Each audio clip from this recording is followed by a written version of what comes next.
Olá, pessoal. Eu sou o Carlos e este aqui é a parte 2 e última parte dos episódios que eu resolvi fazer aqui de sessão de engenharia nas minhas férias, né, no verão. As férias de verão. Férias entre aspas, porque eu estou trabalhando. É o último episódio que a gente vai falar sobre ágil e eu trouxe uns caras aqui para me ajudar a conversar sobre isso. Eu vou deixar eles se apresentarem aqui, por favor, pessoal em ordem alfabética aí. Sou eu, né? Bom, galera, eu sou galego, eu moro aqui na Itália, eu faço uns vídeos no YouTube. É isso aí. Trabalho como back-end. Django. Pode zoar. Acho que depois do A sou eu, né? Bom, eu sou o Lincoln, Lincoln mesmo, né? Lincoln, não, as pessoas normalmente confundem meu nome. Eu trabalho com tecnologia aí desde 2012, bem generalista aí, já brinquei com bastante coisa. Sou nômade digital, tô sempre por aí viajando, tô vindo no mato agora aqui, e aí a gente tá aqui para falar desse tópico que eu gosto bastante, que eu já venho falando sobre ele há uns 5 anos, e eu espero a gente trocar uma ideia legal aí sobre isso. Tá certo, eu sou o Sibelius, Serafine no Twitter, também engajo bastante lá, dou um monte de retweet. Sou o Carlos aí sobre Feras Infinitas, de vez em quando. Sou founder aqui da Uve, a gente está reinventando payments para B2B aqui, focado mais em instant payments, mas a gente vai adicionar outros métodos de boletos, métodos de pagamento legado, boleto, cartão também, já que só com o novo não dá para ganhar dinheiro suficiente. Beleza. Então, vamos iniciar. Eu não preciso me apresentar, né? Esse aqui é meu canal. Vamos lá. Eu vou começar com uma pergunta. Por que as pessoas não acham interessante a gente conversar sobre ágil? E agora, na atualidade de 2024? Fica à vontade de responder. Por que vocês acham que as pessoas não acham interessante conversar sobre ágil? E por que seria importante para elas conversar sobre ágil? Eu tenho várias teorias sobre isso e o mercado já respondeu um pouco isso para quem já olhou um pouco mais atentamente sobre esse tópico. A gente entende que hoje as pessoas elas não se interessam, acham que não vão falar sobre isso, porque se perdeu a ideia do que deve ser dito sobre isso, na verdade, né? Então, o que eu quero dizer, as pessoas elas não sabem o que é agilidade hoje em dia e se confundem muito com relação a burocracias que foram instituídas como práticas na maioria das empresas. Quando você escuta, eu quero que você tenha conhecimento em metodologias ágeis, até lá, entre aspas, Scrum, né? Então, as pessoas entenderam ou internalizaram no mercado que agilidade é burocracia, é processo, é Scrum, é daily, é ter reuniões infinitas, é ter esse tipo de coisa, o que está muito longe da verdade, né? Então, esse corrompimento do conceito, das ideias originais, fez com que as pessoas se afastassem disso e achassem que é só uma burocracia de gestão, né? O que está completamente equivocado. Então, não se interessam por conversar porque não sabem que a Agile, por exemplo, envolve muito mais engenharia de software do que gestão em si, né? Então, envolve todas as práticas que as pessoas fazem hoje, programando mesmo efetivamente, escrevendo código, elas vieram de agilidade, elas vieram dos caras, das 17 pessoas que cunharam esse termo em 2001, e todas elas eram desenvolvedoras de software, elas não eram gestoras, né, como como é vendido hoje, né, para gestão, PMI, esses negócios assim. Então, eu imagino que esse é o motivo principal pelas pessoas não quererem, os desenvolvedores não quererem falar sobre ágil, porque eles acham que ágil é coisa de burocrata, coisa de gestão, etc. Faz sentido. Eu acho que a gente tá exatamente nesse cenário em que ágil é sinônimo de Kanban, sprint e review de sprint. E é isso. Isso aí é agile. Se tu tem um Kanban, tu move as taskzinhas no board ali, pá, tu move de, sei lá, in progress para code review, depois para merge ou o que quer que seja, e tem a reviewzinha da sprint, depois sprint, isso aí é ágil. Não tem mais nada pra falar. Então, o pessoal não se interessa porque não tem, né, se realmente for só isso, não tem nada a ser dito, já tá, né, é um processinho minúsculo de ter uma reuniãozinha aqui e ali, umas burocraciazinha aqui, mover uns cards no board, deixar visível o que as pessoas estão fazendo, aí realmente não tem muito o que conversar. Eu acho que Lincoln chegou no cerne ali da questão. Interessante, eu acho que vai nesse ponto aí também. Ou as pessoas acham que é fácil, né? Não, ágil, já sou ágil, né? Na verdade, a pessoa nem sabe que ela não está sendo ágil de fato, entendeu? Sou bem ágil aqui. Cara, minha Gmood roda toda semana, entendeu? Clico no botão, faço deploy manual aqui, FileZilla tá rodando. Então, talvez a pessoa nem sabe que tem esse problema, né? Por exemplo, a pessoa não tem feature flag, a pessoa não tem separação de deploy e release. Ela, tem essa issue, eu tenho que seguir o sprint aqui de 2 semanas. Sei lá, cada 2 semanas faço um release. Isso daí é ágil. Eu não posso mexer no sprint, porque senão isso não é ágil, não funciona. Meu sprint começa com 5 issues, termina com 20. Eu fechei 30 issues. No final eu tenho 20 issues para fazer, que eu não consegui fazer. Então tem um monte de coisa que, eu já estou fazendo ágil aqui. A pessoa nem sente ali, né? Acho que ela tá tão enviesada ali. Eu uso o Git Flow, sou ágil. Sei lá, cherry pick todo dia. Cherry pick é agilidade aqui, meu. Peguei o commit, está em produção ali. Hotfix, cara, hotfix tem que ter cada 2 dias um hotfix, senão não é ágil, entendeu? Tem que deployar em produção. Então, acho que tem um monte de coisa ali. Eu diria que o problema é que as pessoas complicam muito as coisas. Eu tenho um time de QA aqui, o QA demora 2 dias para provar, deixa por request parada lá, stale, depois só dando rebase, rebase, rebase. E as pessoas não sabem realmente o que é ágil de fato, né? Quem nunca viu ágil de verdade, não consegue ver que não está ágil, entendeu? Se você não consegue deployar rápido, com qualidade, né? Com segurança também, né? Eu tenho medo de fazer o release. Release na sexta-feira, a gente não faz aqui, que pode dar problema. Mesmo quem é super ágil de fato, tem essa ressalva também, que sempre pode dar algum problema, né? A questão mais de gestão de risco. Então, não tem só a parte de gestão, mas tem a parte técnica que deveria suportar isso, né? Por exemplo, o Facebook consegue fazer release a cada commit. Todo commit ele está fazendo, sei lá, release para 2% da base, vai vendo lá, tem monitoramento, vê se deu certo ou não, faz o rollback automático. Então, exige uma maturidade técnica para você conseguir realmente ser ágil em si, né? Agora, você contratou um Scrum Master lá, você não vai ter agilidade da noite por dia, entendeu? O cara não vai subir um CI/CD, automação, teste automatizado, end-to-end ali. Então, eu diria que se você quiser ser ágil, acho que o primeiro passo é não contratar o Scrum Master, mas sim investir em tecnologia de fato, investir em automação e resolver os problemas de fato, né? Tem um livro lá do Principles of Product Development, que é muito baseado em fila, né? Então, a fila, ela tem um tamanho, né? Quanto for o menor tamanho da fila, do momento que você pensa na issue até deployar em produção, mais rápido é seu ciclo de feedback. E quanto mais rápido for isso, menos coisas está subindo para produção, então tem menos risco de quebrar. Se quebrar, mais fácil de você voltar, né? Então, por isso que eu gosto muito de por requests pequenos, porque você volta pouca coisa, não perde coisa. Você sobe em produção sempre, já vê se deu certo ou errado rápido, você consegue já ter um monitoramento. Então, eu diria que esse é o caminho de você ser ágil de fato, e não só ficar movendo card no Kanban, né? Beleza. E bem que já adiantou a pergunta que ia fazer, mas queria perguntar para vocês o que seria ser ágil de verdade, né? O Sibeli já respondeu, assim, eu queria saber o ponto de vista dos outros dois. Cara, esse livro que o Sibeli mencionou, ele é muito bom porque ele traz uma visão muito pesada do Lean ali, que também o Ágil bebeu na fonte lá, e esse livro é de 2014, então já foi meio que, já se provou um tempo depois, bastante tempo depois, uns 13 anos depois do manifesto, e aí a gente tem as premissas originais, que ser ágil é você fazer as coisas com a mentalidade que as pessoas que cunharam esse termo trouxeram, que é você ter feedbacks curtos, você ser adulto, né, com relação ao processo que você está envolvido, você levar em consideração que as interações com as pessoas, como diz a primeira frase, é mais importante que os processos, você observar os princípios, por exemplo, um deles é que você tem que criar um ambiente onde as pessoas se sintam confortáveis de trabalhar, né? Ou seja, você tem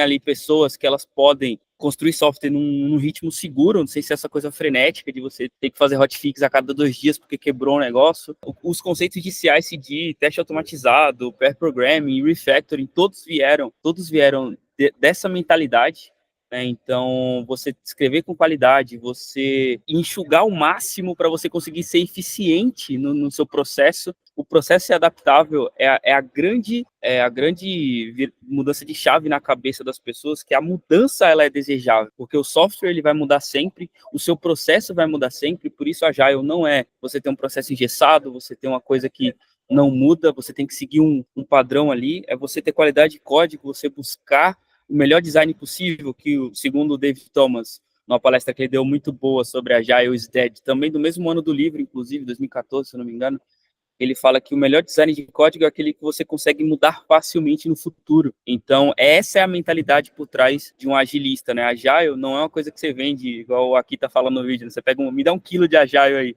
Não é assim que funciona. A agilidade, ele é um adjetivo, ou seja, não existe cargo de agilista. Você tem um atributo de agilista, né? Então, essa é a mentalidade que você tem que desenvolver para você construir um produto software com qualidade, prezando a excelência, etc. Então, a palavra de ordem agile é você se adaptar à mudança, é você descobrir coisas novas sempre, a todo momento, para se reinventar e se adaptar ao software, que ele é maleável, ele muda. Ele sempre vai mudar. Inclusive, uma coisa que é dita no manifesto que as pessoas desconsideram na maioria das vezes, que a primeira frase que os caras falam antes de fazer as quatro frases memoráveis do manifesto, eles falam: nós estamos descobrindo novas maneiras de criar software. Ou seja, é um processo contínuo. Eles não falaram, isso aqui é para fazer desse jeito e a gente vai isso aqui para sempre. Não. Eles falaram, nós estamos descobrindo, ou seja, é o processo da mudança. É essa mentalidade que é a mentalidade de um verdadeiro agilista. Acho que o Lincoln tá travando ali, não sei se você tá falando mais alguma coisa ou não. Não, mas... não mudei, desculpa. Sim.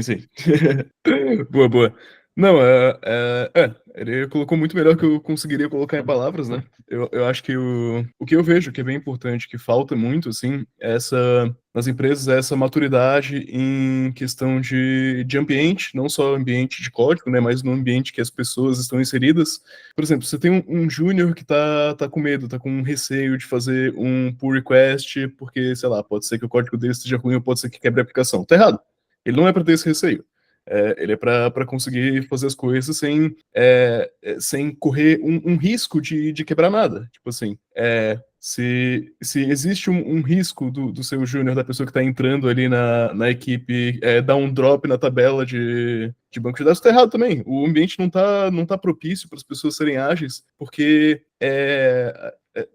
as pessoas não deveriam ter tanto medo assim de tomar riscos, sabe? Tipo, o foco deveria ser você conseguir construir o ambiente de forma que você consegue se mover rápido. Como o Severus tinha mencionado antes, né? Pô, se você tá sempre fazendo hotfix, tá errado. O seu ambiente ele não tá propício para uma aplicação que evolui de maneira rápida, de fato. Tipo, você tá sempre fazendo hotfix, o hotfix ele evidencia um retrabalho, né? Ele evidencia que coisas que não deveriam quebrar, quebraram. Então, pode ser que falta uma suite de testes end-to-end no seu environment, que era para pegar isso no momento da build. Era para sua build não dar green e você não conseguir subir esse código. Esse era o ideal.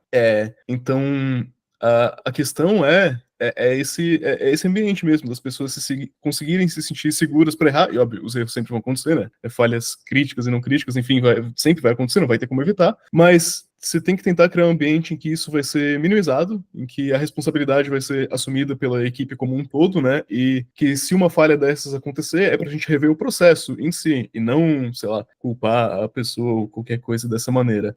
Como o Lico falou, né? É uma questão de mentalidade, assim, de ambiente e de fato, é um processo evolutivo sempre. Eu acho que é nessa linha. Eu achei legal você citar a questão do ambiente, porque tem alguns gurus que eles defendem que, tipo, as organizações têm que criar. Não estou falando só de ambiente do parte lógica, do código, os servidores, etc., ambiente de produção, mas diz que tem que criar um ambiente propício que atraia as pessoas, né? Assim, aí eu pergunto para vocês, assim, vocês concordam com isso? Tipo, que essa seria uma boa forma de engajamento do time, né? Para manter o time, tipo, criar um ambiente propício para que a pessoa queira estar lá, que ela queira entregar da forma correta. E vocês acham que isso seria um bom motivador, ou melhor motivador, ou vocês acham que tem outros também para motivar a equipe? Posso até comentar um pouco disso aí, eu acho questão de falha, de erro, né? Por exemplo, tem até um cara que fez um tweet lá, o Júnior, alguém fez um bug em produção e foi lá, sei lá, custou R$200 mil, entendeu? Ele deveria ser demitido ou não? Quem que deveria ser culpado, né? O Júnior ou quem revisou o PR, ou quem deu errado? Na verdade, teve um erro de processo aí, você deveria corrigir o processo, né? Todo mundo fala, beleza, você tem que confiar nas pessoas, as pessoas têm que fazer certo, mas as pessoas, sei lá, elas ficam cansadas mesmo. Então, eu diria que o que você quer mesmo, você construir processos ou sistemas antifrágeis em si, né, que não deixam você fazer merda. Mesmo se você estiver cansado ou não, entendeu? Uma coisa legal que a gente tem aqui na UV, que a gente usa o Kubernetes, Então é que ele faz o deploy ali. E aí se a gente subir um release lá do server, do worker, de algum sistema nosso quebrado, degraded, ele vai tentar subir em produção, só que ele não vai deixar a gente quebrar em produção, entendeu? Fala, cara, você não tá legal. Então, mesmo se eu quiser subir uma coisa quebrada na UV, eu não consigo. Eu não consigo quebrar a UV. Eu fiz de um jeito que mesmo se você quiser, você não consegue quebrar, entendeu? Então, eu diria que é isso que você deveria criar, de um jeito que mesmo se a pessoa queira, ou querendo ou sem querer, ela não consiga quebrar de fato, né? Então, acho que esse é um processo legal. Podia tentar desenhar seu processo como se fosse um McDonald's mesmo, no sentido que qualquer pessoa que for lá e vai conseguir fazer um hambúrguer legal. Então, deve você trabalhar de um jeito que torne todas as coisas simples, que faça as pessoas não errarem, né? Então, acho que um dos jeitos legais de fazer isso é você reduzir as coisas que as pessoas podem fazer. Acho que restrição pode parecer uma coisa ruim, mas na verdade restrição é ótimo, até para a questão de inovação, até para você não ficar perdendo tempo em decisões. Decisões é uma coisa muito cara, né? Então, você restringir o que você tem que fazer ou não, você remove as decisões triviais do seu dia a dia, por exemplo, vou usar if ou vou usar outra coisa. Cara, o nosso padrão é esse é o nosso padrão. Todos os componentes têm que seguir esse padrão, ou const ou function. E aí é isso, vou fazer de qual jeito? A ou B? Cara, é esse jeito, só tem um. Então, reduzir isso também, normaliza o codebase, fica mais fácil, tem menos chance de dar errado, né? Normalmente as coisas dão errado quando você tenta fazer uma coisa nova, né? Então, se você só copiar e colar alguma coisa que já existe, já está funcionando bem. Acho que esse é um ponto. Sobre essa coisa de incentivar as pessoas ou não, eu acho que o que causa isso, de fato, é quando você tem essa segregação de quem define as coisas, né? Quando você tem, eu tenho o time de produto, eu tenho o time dev, quando eles não são uma coisa só, né? Não é aquele squad cross-funcional lá que tem N pessoas tomando decisões juntos, né? Então, às vezes você tem, tem um arquiteto lá, eu vou tomar decisões aqui alto nível, e o problema de vocês é implementar isso. Só implementar aquilo lá tá tudo errado. Cara, vai cair essa ponte aqui que o cara desenhou. Não tem como fisicamente construir essa ponte que o arquiteto achou que era bonito. Então, o problema é quando as pessoas que tomam decisões não sofrem as consequências delas, né? Então, provavelmente, quem é contra testes automatizados é uma pessoa que não tá codando, porque ele sabe que vai quebrar depois. Cara, não precisa de teste automatizado. É porque você não tá codando, né? Você não tem o risco de você subir um código de produção. Aí, quando quebra, viu? Você quebrou ali. Então, normalmente, essas coisas bizarras que acontecem nas instituições é justamente porque a pessoa que tomou a decisão não está sofrendo com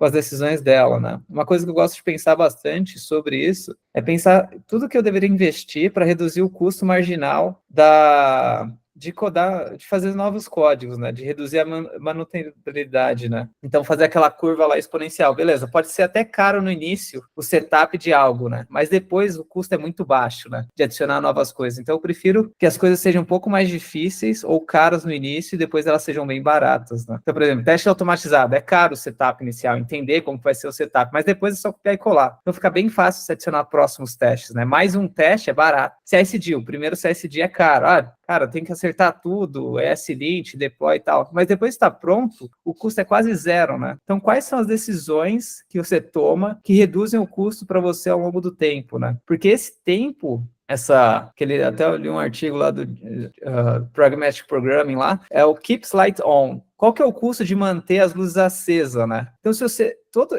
esse custo, essa entropia vai aumentando. Então, se o sistema vai aumentando, ele vai ficando mais complexo. Imagina que antes você tinha um serviço só para fazer deploy. Então, sei lá, você fazia manual. Beleza, 10 minutos. Agora você tem 5 serviços, 50 minutos. Isso vai consumindo isso, né? E aí, todo esse tempo aqui que você deverá estar investindo em gerar valor para o cliente final, você não está gerando valor, né? Você está tentando não morrer, né? Você está tentando, sei lá, cara, eu preciso manter meu servidor em produção, né? E uma coisa interessante que eu dei aquela talk lá de migrando da cloud para no cloud, para bare metal, a galera fala, cara, quanto time você tem aí de DevOps? Eu falei, cara, nenhum, tem 0 DevOps, que tá tudo automatizado, a gente vai ficar mexendo naquilo, né? Porque o segredo é simplificar tudo, porque simplificar é mais fácil de você lidar com aquilo, por isso que Service Mesh você não vai ouvir falando, eu tento evitar o máximo possível, só, sei lá, se estiver ganhando muito dinheiro, talvez a gente coloque, só de zoeira. Mas não recomendo ter isso, porque isso daí só vai aumentar meu custo, entendeu? Então, toda toda a minha decisão é sempre baseada em custo, né? Qual que é o meu custo disso? Qual que é o valor que vai gerar? Será que eu consigo ter uma solução, sei lá, 80% bem mais simples, bem mais barata? Então talvez eu vou seguir nessa. Talvez não seja 100%. E às vezes você não precisa de 100% mesmo, né? Até em questão de AI, se você for ver, teve até uns Kaggle lá, aquelas competições de AI, os caras,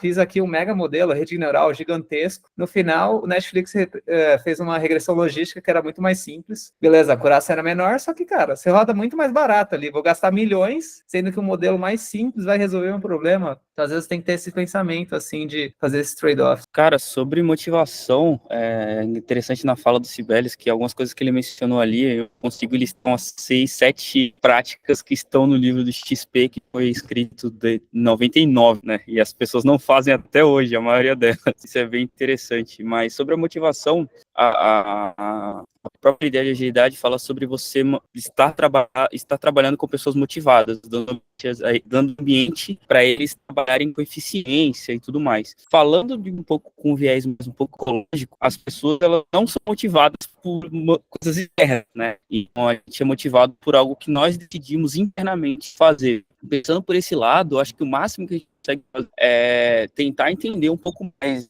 do momento das pessoas, de cada desenvolvedor, de cada time, e mostrar para ela o valor que aquilo tem para o trabalho atual que ela tem, né? Então, por exemplo, por que a gente quer que as pessoas elas sejam motivadas no trabalho para entregar algo? Porque a gente quer que as pessoas façam uma coisa, o famoso viver a camisa, né? A gente quer que as gatas lá, que elas estejam trabalhando ali focadas e tal. E você faz isso entendendo qual que é da pessoa. Será que ela quer uma pessoa que só quer trabalhar das 8 às 17, ganhar o dinheiro dela e ir embora?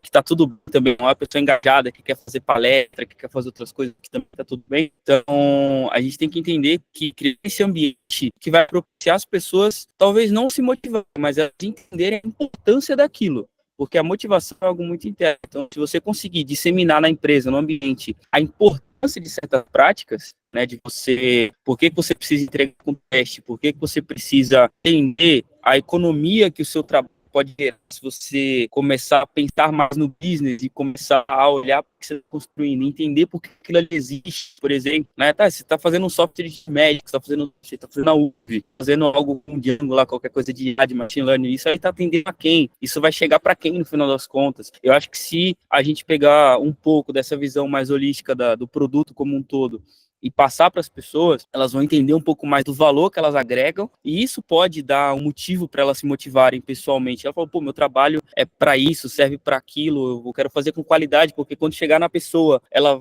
não vai ter um bug ali que vai atrapalhar a vida dela, por exemplo. Eu trabalhei num projeto que era um aplicativo de medição de glicemia, né, que os médicos usavam para acompanhar os pacientes que estavam hipoglicêmicos, hiperglicêmicos e coisas do tipo. E se a gente subisse algo errado no aplicativo, a gente estaria comprometendo diretamente a saúde de alguém.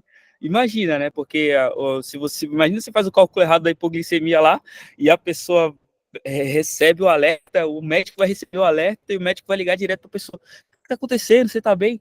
Então, quando a gente entende um pouco mais sobre isso, isso tudo tem a ver com você se envolver na parte da concepção do projeto, que aí entra a parte também que está lá no manifesto sobre os desenvolvedores, todas as pessoas do projeto, product, design, etc., elas têm que estar trabalhando juntas para entregar um software de qualidade. Então, se você tem uma empresa que você tem os devs que estão numa bolha, produto que está em outra bolha, design que está em outra bolha, vai dar merda, vai ser ruim. Pode funcionar, pode até funcionar, mas as pessoas, com certeza, elas não estão tirando o máximo que elas poderiam estar tirando, tanto de satisfação pessoal, quanto de produtividade, falando de lucro mesmo, que é o que realmente interessa para as empresas.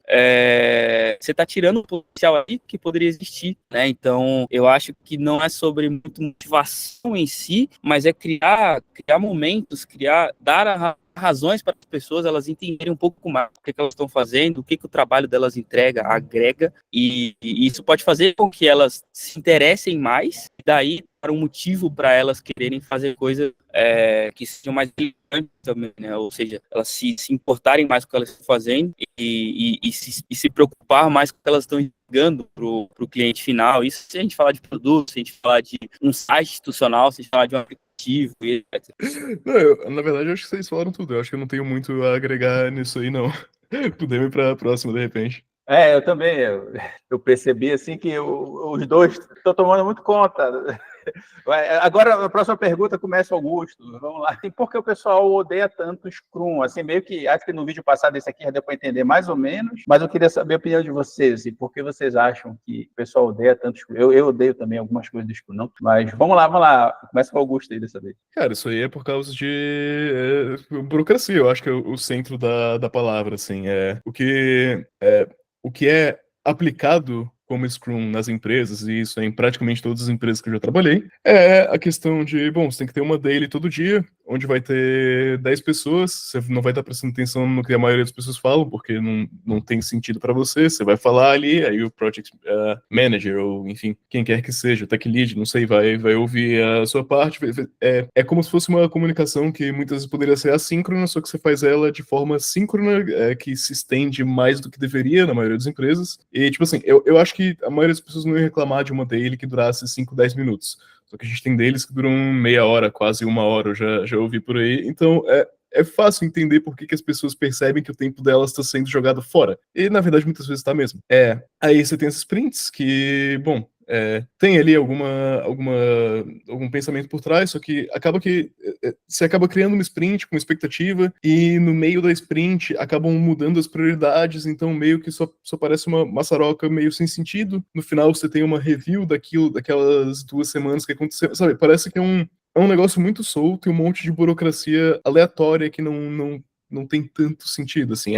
Acredito que seja a percepção de várias pessoas e acredito que seja a forma como o Scrum é aplicado na maioria das empresas. É assim, na minha visão. É assim que eu vejo sendo aplicado, não é? E dessa forma eu também não gosto, também não acho legal. Mas, enfim, eu acho que por isso que se cria essa percepção, assim. Muita burocracia e rituais que realmente não agregam valor. Eu acho que, em resumo, é isso.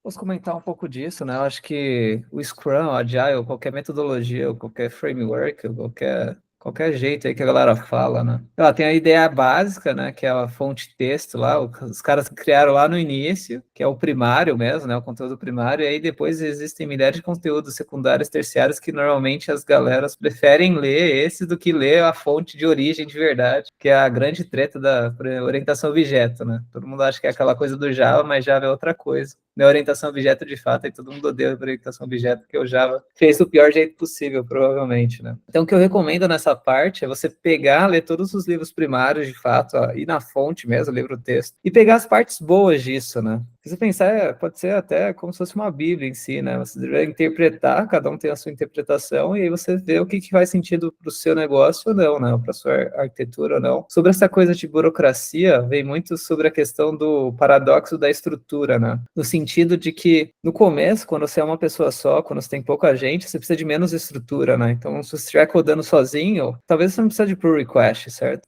Cara, commit na main mesmo, eu mesmo. Não tem problema, não tem como eu dar conflito comigo mesmo, entendeu? Só que a partir do momento que você tem 2 devs, você agora precisa de uma mini estrutura. Agora a gente tem pull request, tem que ter um mini review ali. Beleza, porque você precisa dessa estrutura. E você aumentando isso, você precisa ter essa estrutura. Você acaba criando essa estrutura, você querendo ou não, ou de forma explícita ou de forma implícita. Talvez o implícito acaba sendo pior. Existe, você querendo ou não, e você precisa dessa estrutura para, teoricamente, tornar mais ágil, né? O problema é quando você adiciona muita estrutura e vira uma burocracia mesmo, sei lá, vira o Brasil. E aí esse startup, que era uma coisa rápida, virou o Brasil do nada, né? Ficou bem burocrático. Então, acho que vale sempre você revisitar todos esses processos, se faz sentido ou não, e até remover as coisas, né? Eu acho que o problema é que as pessoas preferem adicionar coisas do que remover alguns processos. Se a gente remover, talvez não vai funcionar, e às vezes removendo é o que vai funcionar de fato. Talvez a gente precisou daquilo por algum motivo bizarro, por alguma coisa que deu errado, e você não precisa mais disso, né? Então, às vezes tem muita coisa que acontece errado por algum motivo, alguém fez alguma coisa errada, adiciona milhares de processos, provavelmente Gmood foi alguém que fez um deploy errado. E aí, em vez de corrigir um jeito de não fazer deploy errado, você cria uma coisa, Gmood, que vai tornar mais fácil de fazer coisas erradas também, porque a Gmood não vai proteger nada também, né? Então, acho que isso pode ser uma releitura aí disso. Estão falando de Scrum ainda, né? Cara, eu poderia passar o dia inteiro falando mal desse negócio, mas a parte que eu peguei do Sibelius, ele falando sobre voltar nos livros originais, tem isso que o Galego falou, tem isso também que o Sibelius disse, e eu vou um pouco mais além. Você voltando no paper original do Sutherland, eu diria que nem isso, tá? É útil. Apesar de que dá para tirar uma coisa ou outra, como o Soares falou, mas se você voltar, ele mostra o Scrum sendo usado meio que como um container de XP. A ideia é que o problema do Scrum, ele sendo original mesmo, o problema do Scrum original é que ele só fala de processo. Ele é um framework que ele pode ser usado não só para software, mas ele pode ser para qualquer outro tipo de projeto. E agilidade é sobre software. Eu sou muito preciosista, como se pode dizer isso, né? Tenho muito preciosismo com relação a isso. Tem Agile para aplicar na indústria farmacêutica, sei lá, isso não existe. Você pode pegar os princípios, você pode voltar para o Lean, voltar para outras metodologias que servem para outras indústrias, mas Agile foi feito para software. Se você quer usar os conceitos de Agile para outra indústria, você pode usar Lean, pode usar qualquer outra coisa. E o Scrum, ele é um framework que ele é 100% baseado em processo. O Scrum Master, ele não vai prezar por teste automatizado. O Scrum Master, ele não vai prezar por qualidade CI/CD. O Scrum Master, ele não vai prezar por você fazer refactoring. E aí, como é que tá o refactoring oportunista? Como é que tá o refactoring planejado do time? O Scrum não faz isso. E, como eu disse, a Agile é sobre, em grande medida, eu diria a maioria, é sobre engenharia de software e sobre código, sobre mão na massa, né? E Scrum não tem nada disso. Então eu nem falo de você além do corrompimento do próprio Scrum mesmo, da própria daily, que daily não é status report, não é você falar o que você fez, o que você vai fazer, o impedimento, não é nada disso. Os burocráticos são terríveis. Então eu diria que o Scrum, mesmo no seu original, ele vai só porque ele tem muita questão da colaboração, do feedback e tal. Por isso ele é um dos frameworks que também nasceram e também os criadores foram pessoas que assinaram o manifesto, né? Mas ele, como um todo, vai em grande parte na contramão do que se propõe, especialmente hoje em dia, né? Então eu diria que o Scrum ele é algo que, mesmo no seu formato puro, by the book, como algumas pessoas falam, ele é uma coisa que foca 100% na parte de gestão, e ele virou um business, né? O Scrum virou um business. Hoje, para você tirar um certificado de Scrum Master, você paga R$5.000. Para tirar não sei quantos outros certificados, você tem que pagar outros milhares de reais. A própria indústria de ágil se tornou isso por conta de lobby, das pessoas pagarem para ter certificação. A própria Agile Alliance, que é uma piada também, eventos de Agile. Desculpa se ofende alguém também. O Agile Brasil é uma piada. As pessoas, os 17 criadores do manifesto foram desenvolvedores, e você vai no Agile Brasil, das 74 palestras, 72 são de gerente de projeto. Não tem nenhum dev falando de agilidade. Isso é um absurdo, né? Então, assim, você pega esse tipo de coisa e você entende por que as pessoas não gostam. Você entende por que Scrum virou. E ele, com certeza, é uma coisa que você pode viver sem, e definitivamente você não precisa se preocupar em aprender isso, porque as empresas que fazem também, como o Sibelius disse, meio que certinho ali. Elas são empresas também bem burocráticas e tal, e elas fogem da ideia do manifesto, né? Como eu disse, o grande problema do Scrum é ele ser uma ferramenta que você só usa para gestão, e a maioria das pessoas hoje entende Agile como sinônimo de Scrum. Isso está definitivamente equivocado. Então a gente pode pegar e entender que quando você entende que a agilidade é sobre engenharia de software, em grande medida, você automaticamente entende que Scrum está em desalinho com isso, em grande medida também. Porque Scrum é só gestão. Agile também é gestão? Também é gestão, porque é desde a concepção até o deploy. Então a gestão está ali no meio. A gente precisa pensar em gestão, a gente precisa pensar em processo. Pessoas, interações antes que processo e ferramentas. Não quer dizer que o processo e ferramentas é descartável, não. É só que as pessoas, as interações têm que vir antes. É mais importante do que o processo. Ou seja,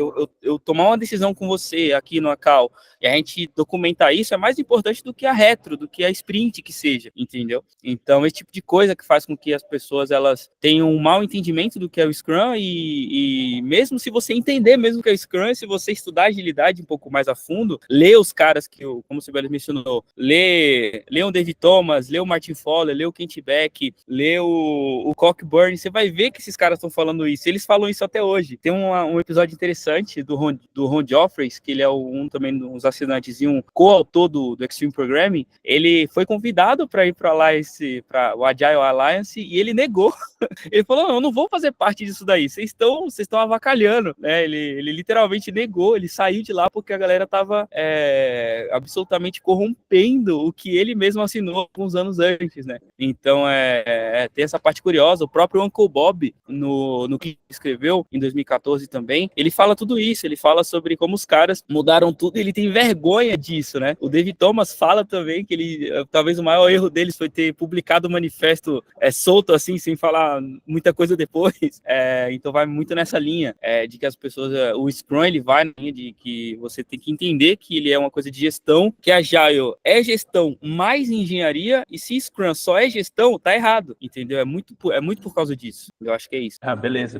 Pessoalmente, eu gosto muito do XP adaptado, né? Tipo, o que o Scrum tentou fazer, só que ficou só com a gestão. O XP adaptado já tem essa visão um pouco mais de engenharia, etc. É o que eu prefiro pessoalmente, né? Eu apenas queria fazer uma observação que a primeira vez que eu trabalhei com um produto, assim, e usando Scrum, eu me senti muito frustrado, porque eu estava acostumado a criar as coisas para entregar valor e sempre interrompido por causa de uma cerimônia, assim, muito, e foi um sentimento muito ruim, assim, muito ruim mesmo na época, assim, meio que desmotivante, assim, tô falando da minha primeira experiência com o Scrum, né, enfim. Cara, deixa eu, rapidinho, nesse ponto, cara, a pior coisa que pode acontecer no Scrum é você ter aquele dia que é picotado com várias cerimônias no meio, que você nunca consegue sentar por 3 horas e resolver nenhum problema realmente complexo. Tipo assim, a sua atenção vai sempre ser fraturada ali no meio quando você tava fazendo algo que era de fato importante pra fazer algo que não é importante.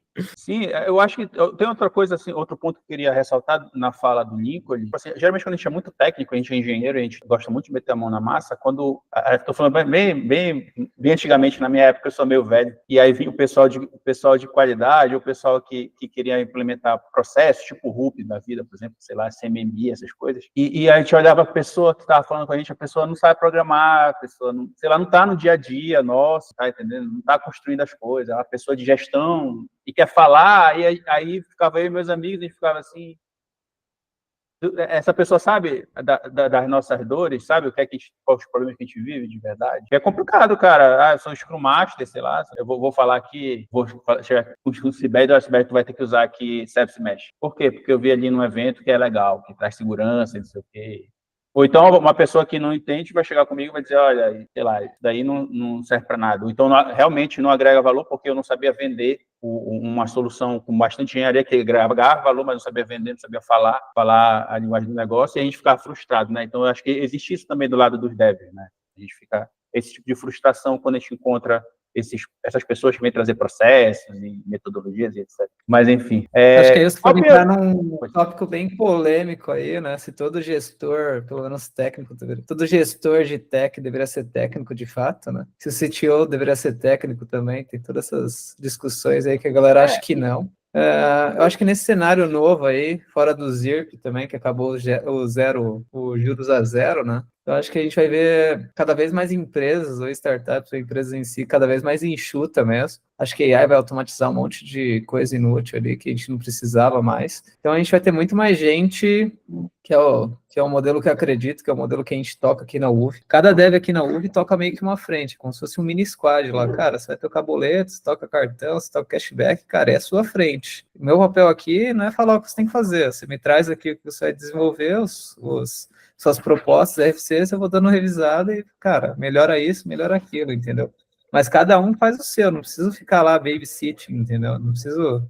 Até um dev júnior tem essa autonomia, cara. Claro que é uma issue menorzinha lá, mas eu quero que ele pense, eu quero que ele, cara, como que você vai resolver isso? Me explica aqui. Não tô conseguindo. Então a gente senta junto e modela junto. Porque eu acho que teve muito esse momento ali, a gente tem que ter um PO, que o dev não consegue pensar, entendeu? E aí quando você vai colocando esses middlemans aí no meio, aí começa a ter essas coisas bizarras mesmo, né? O dev tá fazendo a issue, mas por que você tá fazendo a issue? Não sei, alguém me pediu aqui, me passaram essa issue que eu tô fazendo, tô na terceira issue que eu não sei para que serve. E fica meio descasado mesmo. Eu fiz a issue, quebrou em produção. Eu nem sabia como que ia ser usado mesmo, entendeu? Então talvez você ter esses middle managers aí, o dev não conseguir falar com o cliente final, não entender realmente o impacto que está tendo o código dele, entender a motivação, acho que causa essas coisas bizarras mesmo. Então, acredito que para ser mais ágil, assim, você tem que remover esses middle managers aí também, né? Tem a questão também de reavaliar tudo ao mesmo tempo. A gente não tem sprint aqui na UV. Acho que sprint talvez pode ser um meio termo ali, se você está tentando fazer a transformação digital, essa coisa que a galera vende um monte, né? Empresas bem ruins, que o segredo aí para essas empresas é tirar essas pessoas que não fazem nada, as pessoas que querem ter controle em si, né? Normalmente o problema é que alguém quer ter o controle,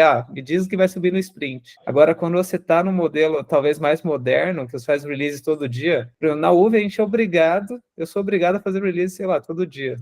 Se eu ficar um dia sem fazer release, já são 1000 commits, milhares de códigos, entendeu? Então eu sou obrigado a fazer diversos commits, diversos releases ao longo do dia, porque senão vira um inferno, a chance de quebrar é maior, né? E aí, quando sobe, a gente ativa lá via feature flag, avisa o time de vendas produto, tá certo. Quando eles dão um ok, a gente só clica no botão e tá pronto. Separamos o deploy do release. Subir código para produção é diferente de mudar o comportamento, né? Não adianta a gente lançar uma feature sem avisar ninguém também, né? Então talvez teria que repensar N processos aí.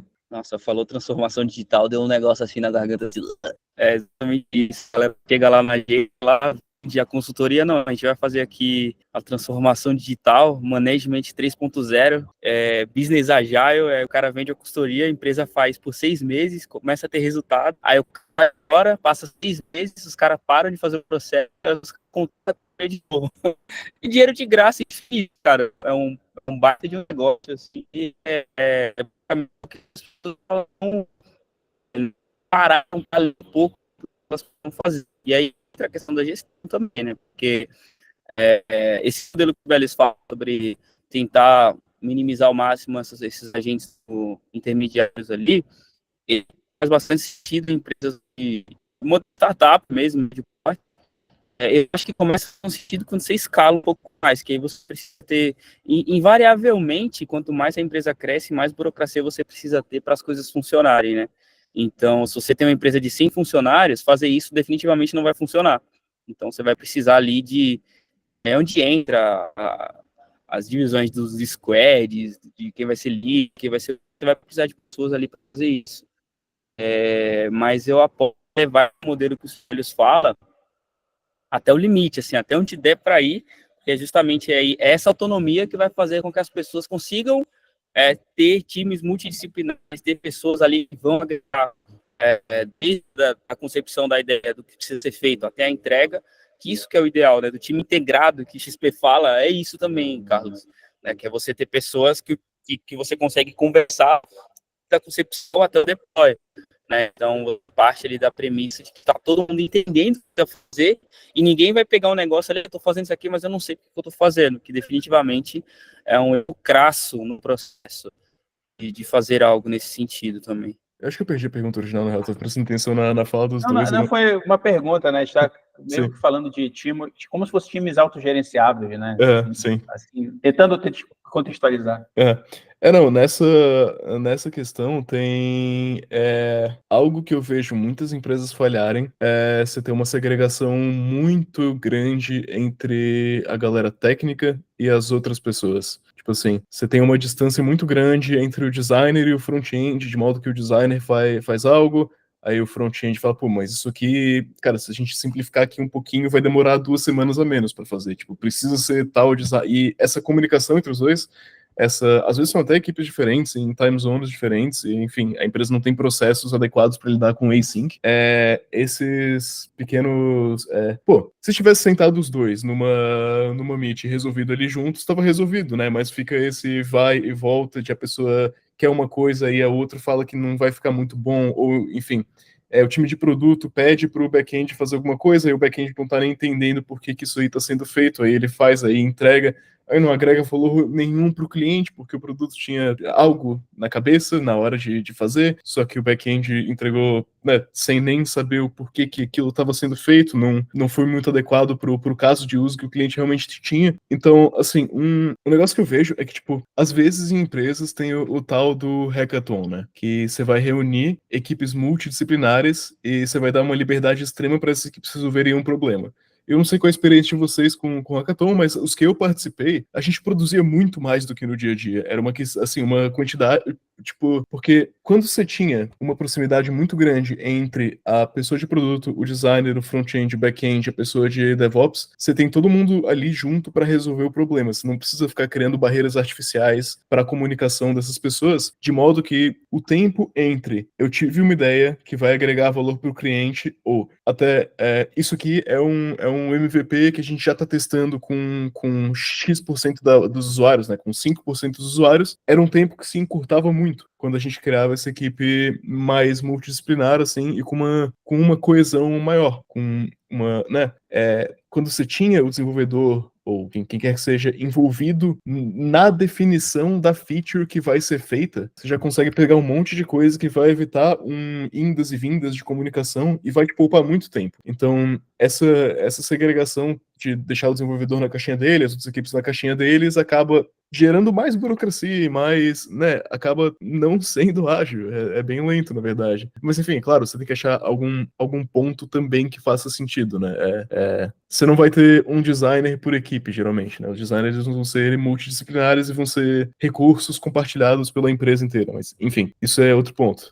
Então é isso, pessoal, vamos à reta final, porque não temos muito tempo, todo mundo está com a agenda apertada, e eu vou deixar, eu queria saber de vocês, o que você acha que ficou faltando a gente conversar aqui, que vocês queriam ter falado? Vamos lá, começa com o Augusto aí, a ordem alfabética. Pô, eu acho que faltou a gente falar sobre Django, hein? Faltou essa conversa. Não, mentira, eu não... Eu acho que a gente cobriu boa... Eu acho que a gente poderia conversar um pouco, assim, sobre... Né, a gente falou bastante sobre o que não fazer, um pouco sobre boas práticas no geral, de forma bem ampla e aberta. De repente a gente trazer algo palpável, né, que de fato vai agregar valor e que podem ser coisas que a gente vê muitas pessoas ou empresas fazendo errado e que podem ser implementadas, vamos dizer assim, 1 ou 2 dias que a gente consegue agregar bastante valor. O que vocês acham que as empresas, no geral, erram e que alguém poderia tirar 1 ou 2 dias, não muito mais do que isso, e resolver, assim? Acho que esse ponto aí do Augusto é legal, fazer o prático mesmo, né? Talvez o Pareto, qual que é o mínimo que você deveria tentar colocar aí na sua empresa para você já sentir um fôlego aí, começar a viver de fato, sem mover um monte de burocracia. Acho que é uma parte boa. Acho que uma parte que a gente não comentou aqui, que eu diria que é super importante, é essa parte do async mesmo. Então, você tem que mudar dessa loucura de fazer reunião, tudo louco. Ia ser minha última pergunta, mas a gente não tem tempo se tiver. Então, teria mover para o async mesmo, né? E aí, quando você move para o async, você tem que mover de call, porque não adianta você ir para o trabalho remoto e ter call toda hora, né? Como se você tivesse uma sala presa também, e talvez até cansar mais. Então, quando você move para o async, você tem que mover para o written first, né? Então, você deve escrever muito mais, né? E eu gosto muito da escrita, porque não tem como você ter bullshit na escrita, né? Então, você fala, a gente pode conversar um monte de besteira aqui, ninguém vai provar que a gente está certo ou errado, né? Agora, quando você escreve um artigo, escreve um RFC, um Request for Comments, tem menos chance. Eu diria que é muito mais produtivo também, as discussões são muito melhores, né? Então, acho que o ideal seria alguém fazer o RFC, os outros devs comentam lá, todo mundo comenta que tem que comentar, e aí depois que tá todo mundo já sabe o problema, já entendeu todos os trade-offs, pode fazer uma mini call ali só para bater o martelo qual que é o caminho que vai ser seguido em si, entendeu? Eu diria que é um modelo muito mais moderno, assim, muito mais eficiente, né? Que funcionaria tanto para um lugar ou para N regiões também, multi-region, e escala bem melhor, né? Você tem a documentação das decisões, viu que deu certo, deu errado, post-mortem, reduz a reunião também, né? E você consegue focar em outras coisas, nem todo mundo consegue participar de todas as reuniões, então se você faltar em uma reunião, tá de férias, você consegue ter esse catch-up depois, né? Eu diria que é uma coisa que torna mais moderno em si, né? Vai lá, Lincoln, bora ver se agora. Vocês estão me ouvindo? Sim. Estão me ouvindo? Não, eu só queria falar sobre, eu acho que o refactoring é a prática que dá para começar para já, assim, dando como referência o livro do Martin Fowler. E uma coisa que a gente não falou foi sobre XP, né? Se entrar um tempo estudando, e é isso. Eu recomendo todo mundo a fazer isso, porque com certeza vai se tornar um desenvolvedor e um agente de um time melhor. Beleza, quais livros você recomenda, pessoal, sobre esse assunto aí? Cara, eu vou te falar que eu nunca li livros sobre esse assunto, não. Eu acho que eu não li nenhum. Tirando o Refactoring do Martin Fowler, que o Lincoln comentou, de resto, não... Eu devo ter lido algum na faculdade, que tinha uma matéria de engenharia de software, eu lembro de ter algo nesse sentido, mas não lembro qual que é o livro, não. Eu comentei uns 2 livros aqui, que é o Principles Product Development Flow, que é um livro bem matemático, teoria de filas lá, recomendo muito. Você mandou esse príncipe. Quem gosta bastante de matemática vai bem nesse. Tem esse livro aqui que é mais de historinha, que talvez um pouco mais light, que é o Project Phoenix aqui, que pega um TI tudo bagunçado lá, e aí você vai consertando isso, né? Tem esse Scrum aqui, a arte de fazer o dobro com metade do tempo. O Lincoln pode ser meio contra dele, mas eu recomendo ler tudo também, para você aprender um pouco mais do que a galera falou. Entender o cenário também. Eu gosto de recomendar também entender a história, né? Como que essas coisas foram evoluindo, em qual momento aconteceu, como que era antes, como ficou depois. Acompanhar a evolução histórica também dessas metodologias. PMBOK também é legal ler para você saber o que você não deve fazer. Tudo que tiver no PMBOK você vai lá e não implementa ou recomenda para os seus fornecedores, para os seus concorrentes. Tem uma coisa bem legal, que é até uma coisa, acho que é da NASA ou da CIA, que é um documento que eles falam como que eles matam a empresa, né? Cara, você tem que fazer a empresa fazer reunião para tudo. Nunca deixa você pular caminho, sempre tem que ter um processo, sempre tem que ter uma Eu mandei burocracia, aqui, um contrato. Acho que esse da NASA é muito é um genial. repositório dos livros. Você está para me ouvir? Dá para ver. Sim, continue. É isso, Sibeli? Acho que é isso, vou tentar achar essa coisa aqui da CIA, mas é bem interessante. Mas eles falam, cara, sempre faça reunião para tudo, sempre tem um processo difícil, moroso, que aí você mata seu concorrente. Tá, beleza. Então, quando eu digo que ele voltar, ele recomenda dele. O que vocês estão assistindo, assim, de cultura pop, de, sei lá, de filme, Netflix, série, essas coisas? Tem a última série que eu vi inteira que foi muito boa, se chama Ripley, na Netflix, é uma que se passa aqui na Itália. É a mesma que aquele filme Talented Mr. Ripley. Que mais? Acho que é essa, é que eu tô vendo The Boys agora também, tô tentando chegar na temporada atual, acho que eu tô na terceira ou final da segunda, não lembro mais. Mas acho que é isso. O último filme que eu vi no cinema, assim, foi Duna 2. Ontem eu vi Tenet do Nolan, bem massa, recomendo. É isso aí. Acho que Divertidamente é legal, se tem criança. Casa do Dragão, tá legal. A Caloite lá, razoável. Aquele Ruptura lá da Apple também é bem maluco. Se você quer realmente separar aí do mundo do trabalho, remota de fato, pode ser legal. Aquela série Dark também é legal, mas já é mais antiga. Recomendo também. Se você gosta de loucura aí, Paradoxo do Tempo e outras coisas malucas, eu recomendo essas loucuras aí. Beleza. Aí agora é a despedida. Vocês fiquem à vontade para fazer a despedida do senhor do episódio. Vai lá, Bom, galera. Obrigadão, galera. Obrigado por quem acompanhou a gente até aqui.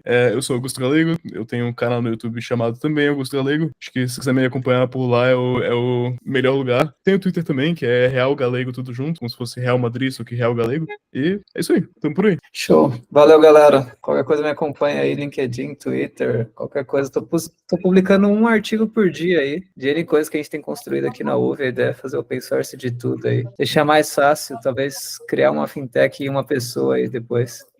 Um dev só, em vez de 10 devs. Despedida aí, Lincoln. Tua despedida aí. Desculpa, vocês estão me ouvindo agora, pessoal? Minha internet foi minha inimiga hoje.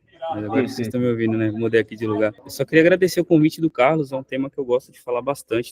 Eu mandei o link aqui no chat, não sei se chegou, do GitHub, do repositório que eu falei, e nesse repositório tem palestras, algumas que eu dei também, em algumas faculdades, sobre Extreme Programming, sobre agilidade no geral, então recomendo os interessados a consumirem. Tem conteúdo em texto, tem podcast, tem YouTube, tem canal.